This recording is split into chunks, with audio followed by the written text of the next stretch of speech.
Okay, family, it's Tasha MAMABEAR Prepping. So, welcome to the channel. Welcome back to the channel. It's Friday. So excited. Got my coffee. You know, get your drink, start your day. I know by the time I post this, I do these in the mornings, and then by the time I post it, it's sort of the afternoon. But so get your drink, whatever that is in the afternoon, and pull up. Let's talk about it. So, this topic, you guys.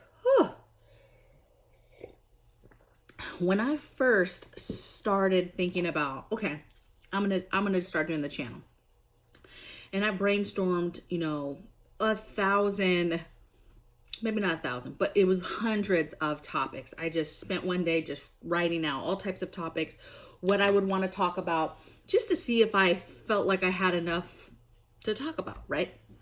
And this topic, you guys, natural antibiotics is a huge one for me, and it definitely was, it was on the list. It's been on the list. It's been on the schedule forever. And for whatever reason, it just keeps slowly getting moved. So the way I do my scheduling, you guys, real quick, is I have all these ideas. I throw them up for the month, load it up. But then I switch stuff around because I go with my gut as well. Maybe there's another topic that was way down lower, but I decide to bring it to the forefront because of something that's going on in current events or whatever. Or a current event happens, something happens, and I want to discuss it. Okay, so stuff gets moved all the time. It gets shifted. Antibiotics is a huge prep. And my apologies, because this has been on the schedule for months and months and months. You see that little hair trying to stick out? Okay, so let's get into this. Today I'm going to bring you 22 natural antibiotics. I'm going to say antibiotics, but I'm going to be talking about,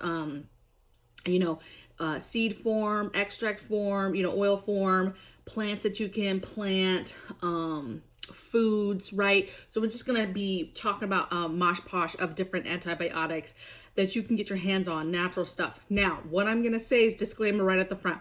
Again, I'm not a doctor. I'm not a nurse. I'm not telling you to take this stuff. I'm telling you to do your own research and learn about these plants and natural foods and natural plants and extracts that people have been using for years and years, okay? And that we used prior to having, over-the-counter pill form, okay?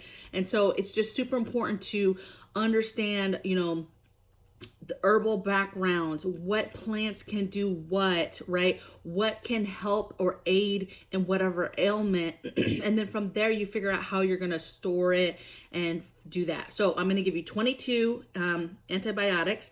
I'm going to tell you briefly kind of what they do. And then I'm not going to get into prescribing, right? I'm not going to tell you like, hey, you take 2 tablespoons of this and you'll feel better. I'm not telling you that. All I'm going to do is run through what they are, basically what they fight off or battle. And then I'm going to give you guys some storing ideas or tips or things that you can start preparing now to start getting this stuff in your preps if you don't already, okay? And I just thought of something. Okay, so let's get into it. Number one for me is, and these aren't in any order, you guys. They're just, I might ping you on some of my favorites, but these are not in any kind of order. Okay, so number one, and I'm going to be reading, you guys, because again, a lot of this stuff, there's no way I can remember, okay? So ginger, okay, so ginger, it fights staph infections, and it's a natural antibiotic, and it fights pneumonia, gout, and rheumatoid arthritis, okay? So just some things. Some of these I'll tell you what specific things that it fights, and then some of them I'm just going to basically tell you its properties, like what it's known to do, okay? So ginger, super important, and actually one of my highest preps as far as antibiotic stuff. Okay, garlic, again, huge fan of garlic. We happen to, in this home, cook a lot with garlic, okay? We ferment garlic in honey. We cook it in almost every meal, not every meal, but every meal that I'm actually cooking something. Huge, and it has great stuff. It's a super bacterial killer. It's cancer preventing, antiviral, antifungal, okay? Huge properties, love garlic. Turmeric is the next one, another super favorite. Those first 3 are like some of my favorites, you guys, okay? So turmeric, again, they say that turmeric is as effective as ibuprofen, aspirin, naproxen, all those over-the-counter type of drugs that you get for just basic ailments, basic pain management. Baby, like turmeric helps that. A lot of doctors, and again, you talk to your own doctor about these things, okay, and do your own research on them. But turmeric, people make teas with that. They cook with it. I've cooked with it, put it in all types of recipes, chicken recipes, soups, all types of stuff, okay? It reduces inflammation and then assists with chronic diseases, chronic pains, okay? So a lot of people do all types of concoctions with, apple cider vinegar and turmeric and stuff that they drink every day to help cleanse and keep the inflammation down and keep their chronic everyday pain down. Huge one for me. Love turmeric, okay? Next one is olive leaf extract. It's antioxidant. It helps metabolize blood pressure and moderate cholesterol.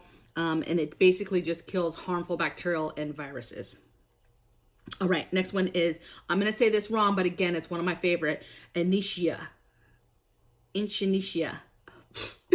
I already know I'm messing it up, you guys. Okay, so this is like a flower. You can get this in all types of forms, right? Plant, extract, whatever. But it treats infections, cold and flu, and other upper respiratory stuff. Helps with urinary tract infections, vaginal yeast infections, typhoid, malaria, ear infections. Helps with herpes, AIDS, tonsillitis, strep throat, anything to do with in your mouth, trying to get that better. It just has a ton of properties for getting you better. It's very, very popular. I have some of this growing in my garden right now, but they say it's not really good until you've had that flower or that plant for 2 years, okay? But you can buy it. You can buy it in extract form. They have it in pill form. This is another must. You must get this in your preps. Very good natural antibiotic. Okay. Let's keep it going, you guys. I have a long list. Peppermint. Okay, again, I have this in my garden. This is really good with infections of the skin, acne. It has some gastro infections, combats nausea. So a lot of these have some pretty heavy hitter stuff that has been known to help, but it has some very low level stuff that is everyday stuff like your ears, your nose, being sick, immune boosters, that type of thing.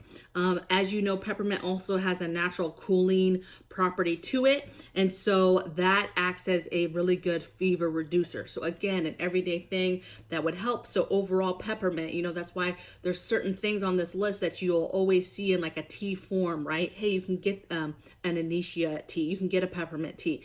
These things are good for getting you better, okay? Next one I have is golden seal. It's incredibly potent antibiotic for fighting colds, okay? Also, I want to say with a lot of these is do your own research, because a lot of these is, even though they're natural, don't be believing that you can just take them forever. Yes, some stuff is safe to take on a daily basis, but then it's going to have a cap and it's going to say, hey, don't take more than 2 weeks, let's say, for example. Or it's gonna tell you, okay, so you need to do your own research, you guys. And not just be like, oh, I'm going to take this every day for the rest of my life because it said that it's good for this and I have this. Okay, you need to do your own research and talk to your doctor. Next thing I have is a food, so honey. Now, the reason why I like honey is because if you notice I mentioned garlic. I ferment my garlic in honey. So if you ferment your garlic like that in honey, it's a twofer, okay? Because honey, it's best as a manuka honey. It kills staph and it's used for burn and wound treatment.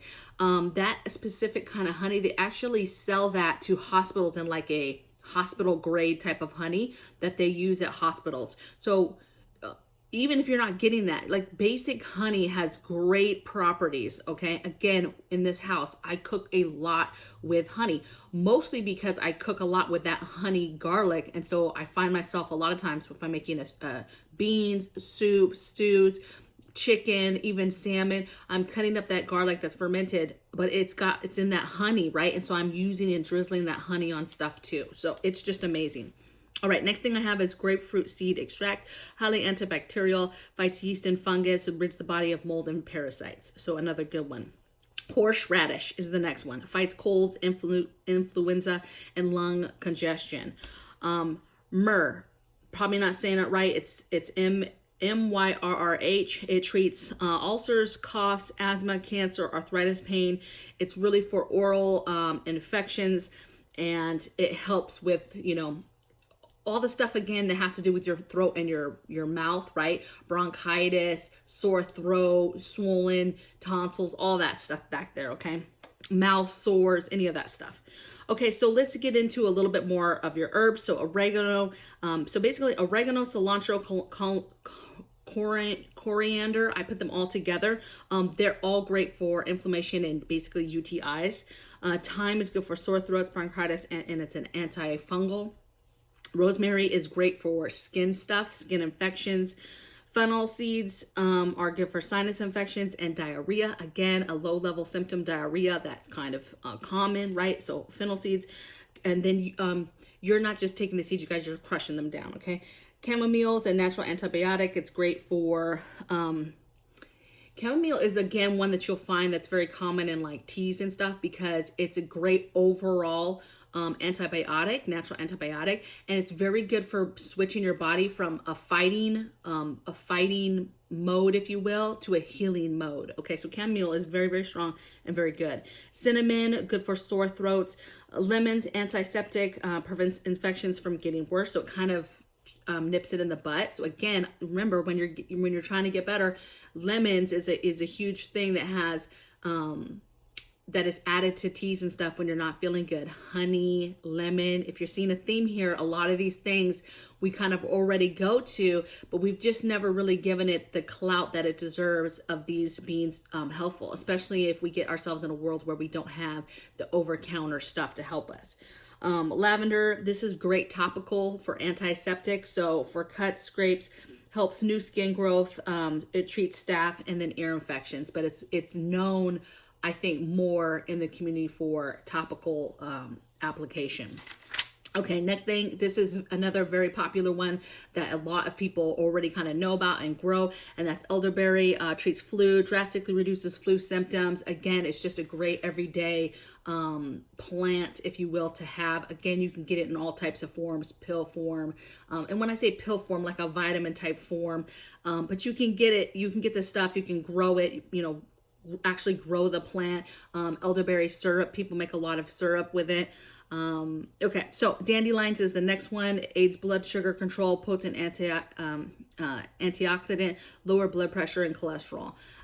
Again, I think dandelions are good. Just be careful with dandelions because dandelions are kind of like, people are like, oh, that's a weed, and it grows in a lot of areas of this country and just yards and stuff. And then what happens though is a lot of people treat their yards with different chemicals and different stuff. So you have to be careful when you're trying to get any kind of dandelions in any kind of yard. It's just best to just grow your own or buy some, unless you're really in the wild and you're really sure that, hey, this probably is not a treated area, then you'll be okay. Okay. Next thing I have is witch hazel, anti-inflammation, antiviral properties, helps for acne, scalp sensitivity, hemorrhoids, and relieves inflammation.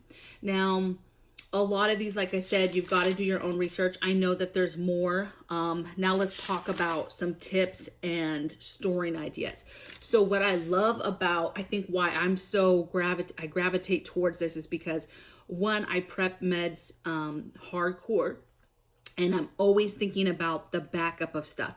You know, my hubby, blood pressure pills, we're always, I've done a ton of research because we want to be able to, hey, if you're taking a certain type of medication, the day that runs out, what are you doing next? You know, what are you going to take to mitigate that everyday ailment that you're taking something for? And then also having the capability to take care of your family if, like, say, hey, kiddos are sick, somebody's down for the count, or somebody gets some sort of viral infection or bacteria. You know, how do you fight that when you can't just go to the doctor and grab some antibiotics? Something as simple as ear infection. Okay, I had a double ear infection, I don't know, a couple deployments ago, to both my ears, and they gave me a huge supply of antibiotics. I had to take antibiotics for that to help my body fight off that double ear infection. Now, of course, I'm just like, okay, it's no big deal. It's just a double ear infection. The pain wasn't too bad. It was kind of muffled, but it was more of just, I was just super, for me, I just felt super congested, like just, right? but I needed antibiotics to fight that off. So how do you do that when, you know, you don't have that? You don't have the pill form, all right? So let's talk about some tips. So vitamins, pill form. Right now, if you go to your supermarket, Walmart, wherever, you go to your vitamin section where you would get your A, B, C, D, and we didn't even get into vitamins, baby. A lot of that stuff will help with stuff too, but go to your vitamin area, and then you'll see elderberry, you'll see echinacea. I'll never say that word to save my life, you guys. I've been saying it wrong for forever, okay? But you'll see all types of pill forms of some of the stuff that I've talked about, okay? So get that stuff, get it on your shelves, okay? Tinctures. So tinctures is a way of keeping and storing herbs and plants, right? So you can take some sort of liquor, you add the plant to it in a mason jar, close it up, and basically they'll just mold together, and then you can use that concoction to add to some tea later or whatever you want to do, okay? But it's basically you made some medicine. Same thing, people do that stuff and keep herbs and different oils and things like that. It's up to you how you want to keep it, but tinctures are super, super good to me because the liquor really holds the properties, and then it's in that jar, and then you can just scoop out what you want as you need it. Extracts and oils. So again, a lot of this stuff you could find in an oil form and an extract form, right? It might be something that traditionally, say it's a food that you can go to the supermarket and just buy. Like you could just buy garlic, you can just buy fresh ginger, right? But you can find that stuff in pill form, you can find that stuff in extract form. So it's good, I think, to get a variety across the board, you know, get some stuff get the whole foods, right? Get the pill forms that you can get of this stuff. Get the extracts and oils that you can get from this stuff. The other thing is get seeds, okay? I, a while ago, got all the seeds for different things so that I can grow all these things myself, okay? And then you can harvest them and keep the cycle going, okay? But again, some stuff, it has to be kind of, you've been doing it for a couple years before it's really potent or strong. So just be thinking about that, you know, when are you going to actually plant that stuff? You know, how long does that 2 years take? And then, you know, or basically while that 2 years is going, or you're waiting for that, what are you doing in the meantime to, you know, supply yourself if something happens before, you know, that plant's ready. So buying seeds and plants and getting that going. Teas, again, you can buy a lot of these are already ready to go teas where the company already makes some sort of tea bag that has these things in it. So it's kind of a tea bag with all these different properties. Some of those are very, very popular. We already kind of go to teas, chamomile and moon boosters, you know, cinnamon teas. I said chamomile. I said they have dandelion teas. They have ginger teas. Like they have these peppermint. They have these teas already ready to go because they know that these have certain properties for making you feel better and getting your body better. Okay. And then concoctions. So there's all types of combinations where you can take all these things, combine them, or some of these things, and combine them and make some sort of tea yourself, make some sort of cider that you put over ice, some sort of concoction that you take, you know, 2 tablespoons a day of. There's all types of combinations, if you will, out there for putting some of this stuff together to feel better, okay?